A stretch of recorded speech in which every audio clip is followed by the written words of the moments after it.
So I get this question a lot about how to change PowerPoint slides into something that'll work for your instructional materials. And so what you're going to do is that you open up your PowerPoint, you come up here to the very top and you see View, and you click View, and then you've got all these different, you can do Slide Sorter, and you've got Handout Master, all these different ways to view.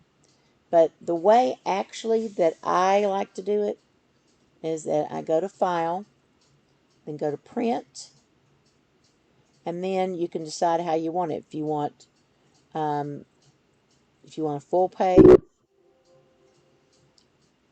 or if you want 2 slides per page,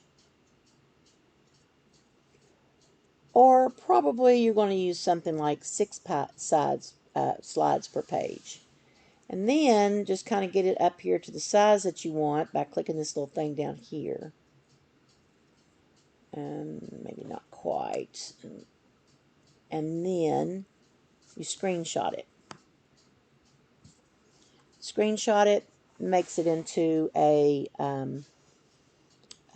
like a JPEG or a PNG. You put that in a Word document, and you're good to go.